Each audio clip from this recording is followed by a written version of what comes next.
everyone, welcome back to Underreported Stories, where I cover the news that CNN, MSNBC, and Fox News fail to report on or don't report on enough. And today, we're going to do something a little different. So I was reading the news this morning, per usual, and I saw that Tim Walz, who's the Democrats' vice presidential pick, he had finalized a debate setup with Republican VP pick J.D. Vance. And it just got me thinking, like, wow, the media is about to go into sycophant mode, right, over the coverage that they're going to give Tim Walz leading up to the debate about how awesome he is and yada, yada, yada. So I was thinking maybe I should do a whole Underreported Stories episode just on Tim Walz. So without further ado, let's get into the 5 underreported stories about Tim Walz that you need to know. Tim Walz was arrested for drunk driving in 1995 and pled guilty in 1996. And although he pled guilty, his blood alcohol level was at a 0.128, which is well over the legal limit, and the arresting officer confirmed that Walz failed sobriety tests, Tim Walz still denies that he was arrested for a DUI. So the full story comes to us from the Daily Caller. Basically, in 2006, when now Democratic Governor Tim Walz was running for Congress, he started to deny that he had ever been arrested in 1995 for a DUI. So the original reports of this DUI show that Tim Walz was 31 years old. He was driving 96 miles per hour in a 55 mile per hour speed zone in his silver Mazda. I love that detail. I'm also shocked it's not a Subaru. No offense to Subaru lovers. Oh my gosh, there was just an ad where the Subaru was right. Okay, that was funny. If you saw it, you saw it. There was an ad for a Subaru as I said that. But he seemed like a guy that would drive a Subaru. Anyway, that's not the point. The point of the story is that while Tim Walz was getting arrested back in 1995, he had to undergo a breathalyzer test. They calculated his blood alcohol level at 0.128. The legal limit is 0.08, so he was definitely drunk at the time of this. The police brought Walz to jail, and he later pleaded guilty to a reckless driving charge during a March 1996 court hearing, where he admitted to disregarding the safety of persons or property.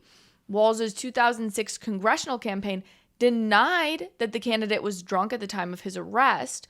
His campaign manager, Carrie Greeley, said it was Walz's deafness that caused him this problem. I don't know if they were citing his deafness in terms of, oh, he was deaf so he didn't know to not drive 96 in a 55, or if it was, like, I don't understand how deafness has anything to do with this situation. I guess they're proclaiming that deafness has to do with him understanding the officer's order, but, like, your ability to hear doesn't have anything to do with your ability to not drink or like your blood alcohol level.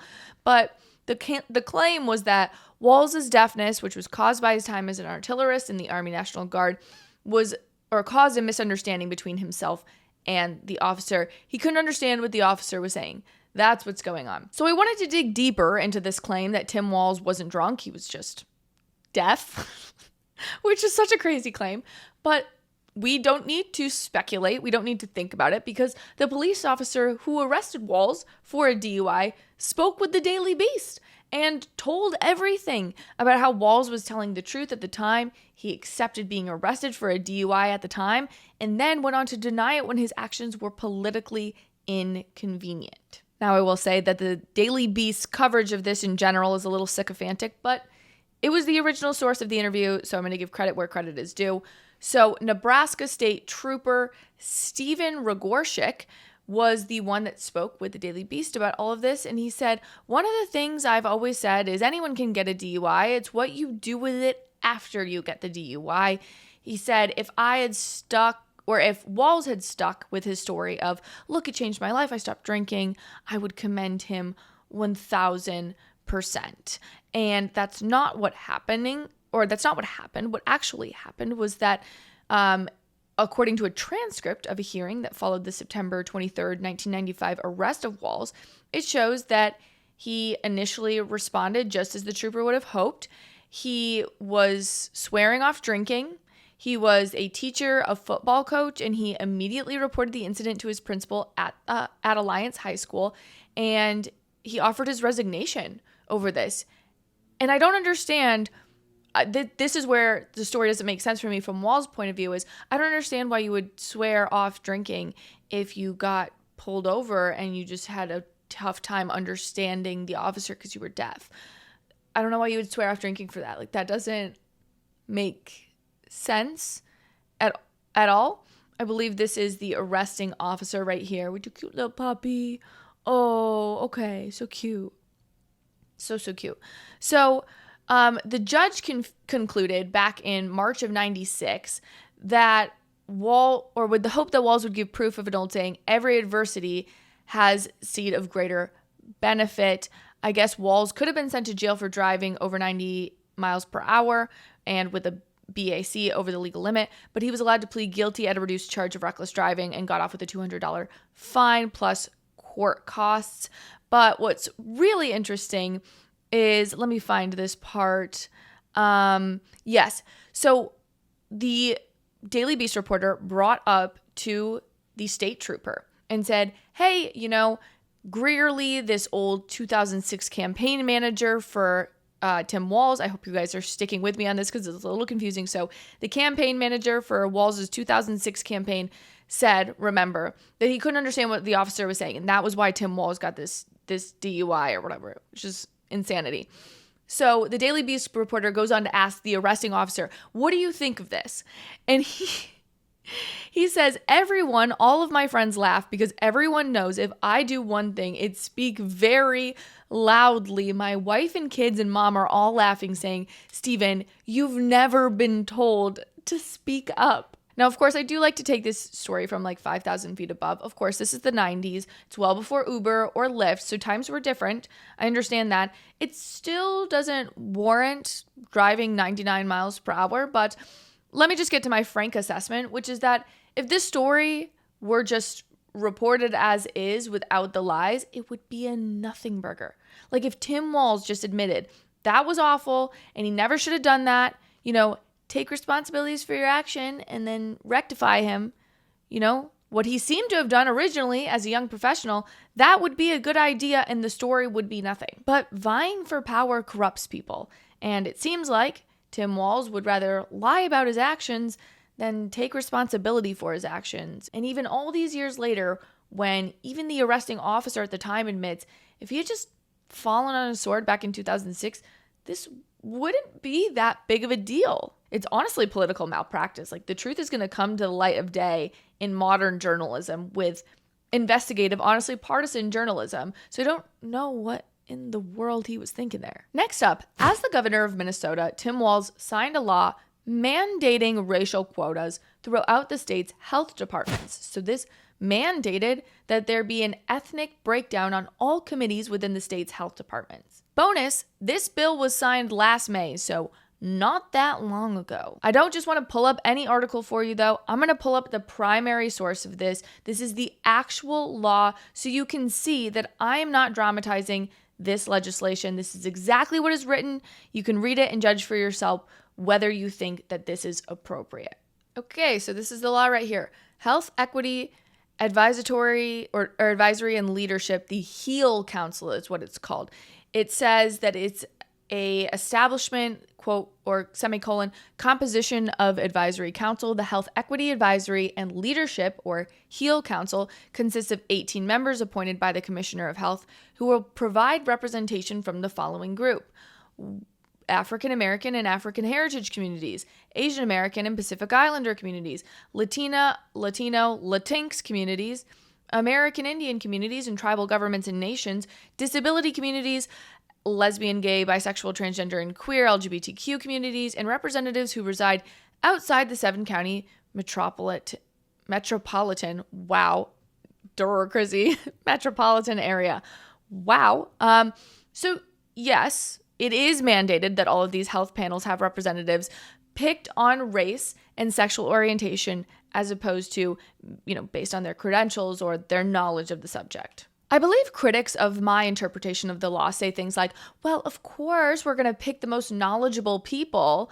Like, you're racist for saying a black person or an LGBT person can't be knowledgeable on the subject. And listen, that's not true. I'm sure my audience will agree with me.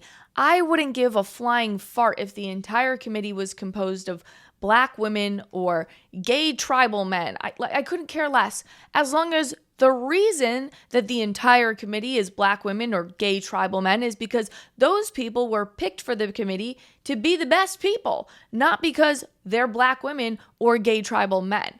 But where my head is, naturally, is like, hello, is any of this legal? Because I don't think it's legal. This is clearly discrimination based on immutable characteristics. The Washington Free Beacon had a good write-up of this, really talking about kind of the race or the legal aspect of it. It says, from Adam Moratara, he's the lead trial lawyer for the plaintiffs in Students for Fair Admission. This is such gobbledygook nonsense if you don't understand. So this is the individual who led the case against Harvard for standard admissions, allowing Asian Americans to not get in. They have to have higher scores to get in. It won, by the way, but that's an aside. This is somebody who has very good understanding of race-based admissions in colleges or race-based quotas and kind of fighting this. So he says, anytime the government uses a racial classification without a compelling state interest, that is unconstitutional. Hence what we saw. Some of the requirements Walz signed into law are highly granular and involve multiple racial groups. Of course, this article is referencing that bill that we talked about. The article goes on to say it is not clear whether white people who identify as minorities are eligible for the positions.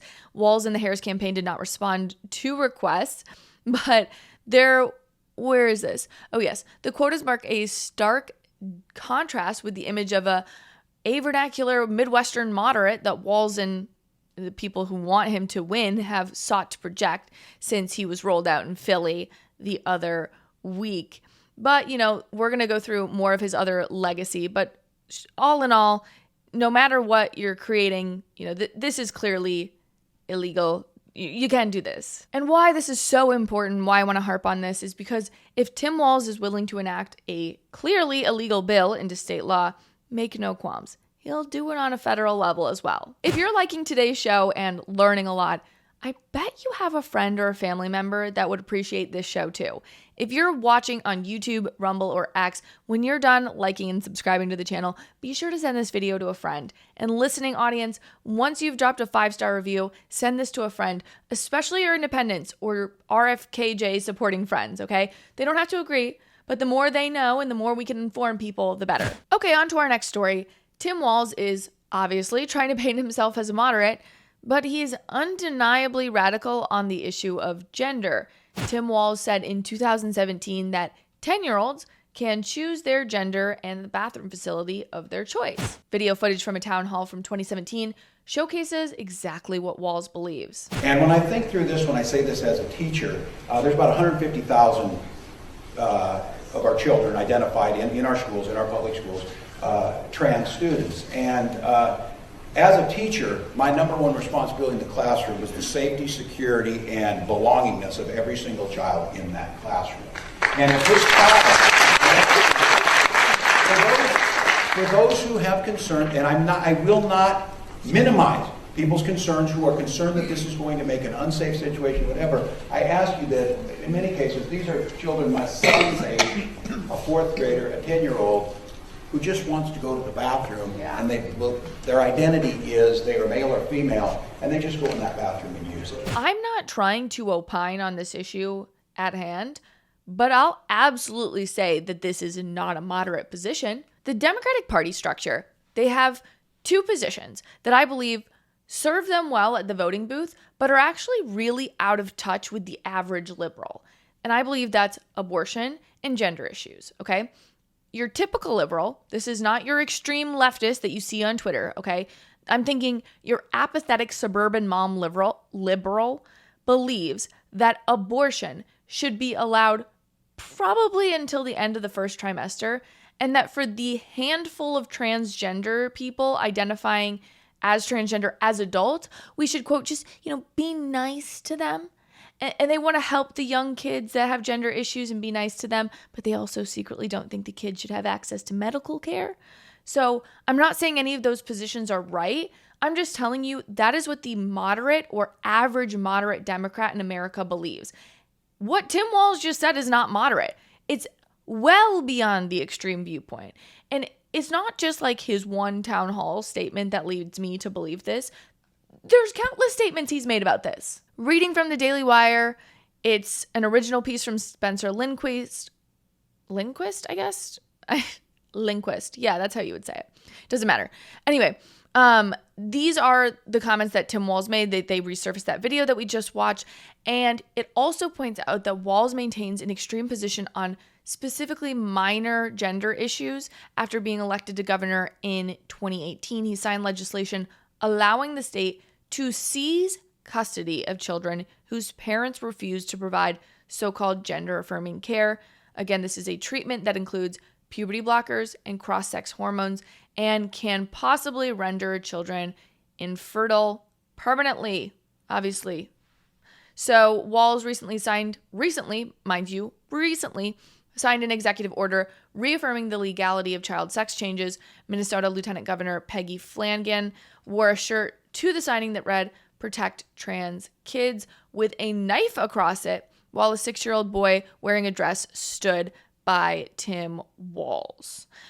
Stanley Goldfarb, he is the head of Do No Harm. It's kind of the leading physicians organization against the transgender issue.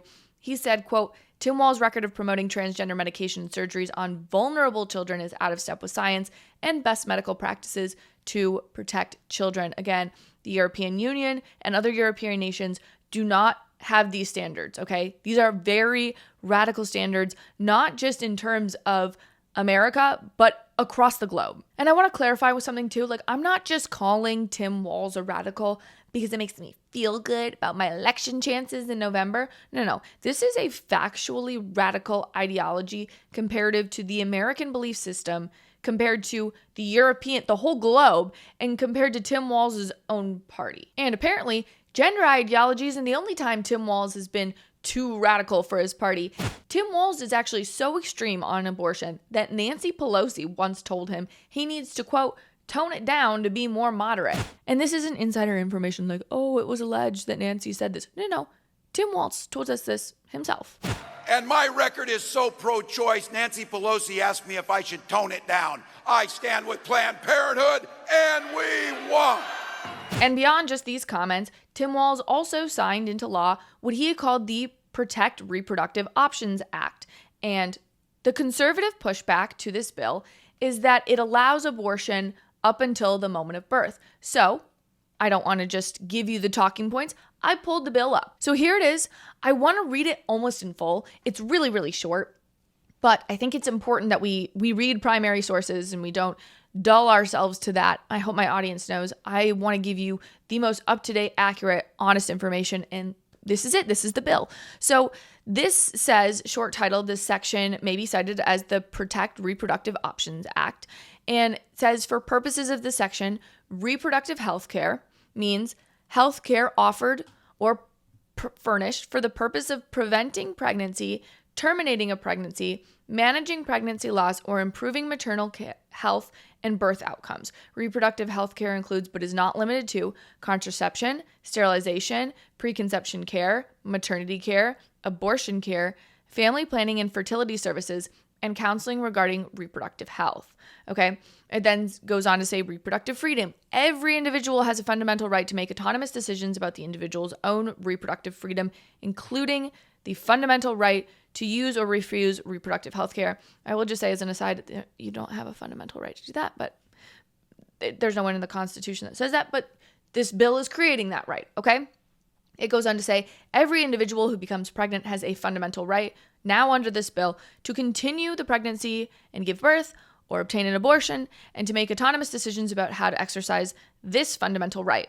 It then also goes on to say the Minnesota Constitution establishes the principles of individual liberty, personal privacy, and equality. Such principles ensure the fundamental right to reproductive freedom.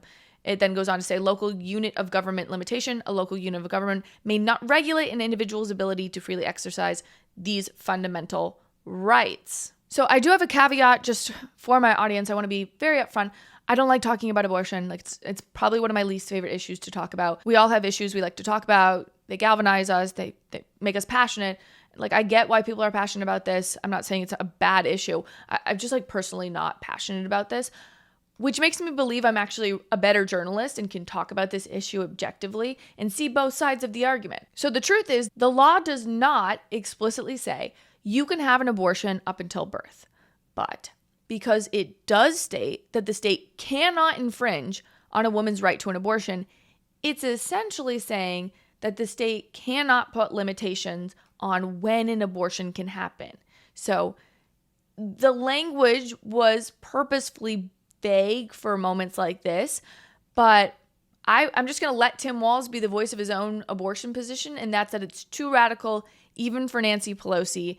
And you saw the bill. It does not allow the state to intervene on behalf of a woman's abortion at any time, meaning, yes, I guess you could run to the conclusion that post-birth abortions would be logical and okay under this legislation. All right, let's get into our fifth and final story.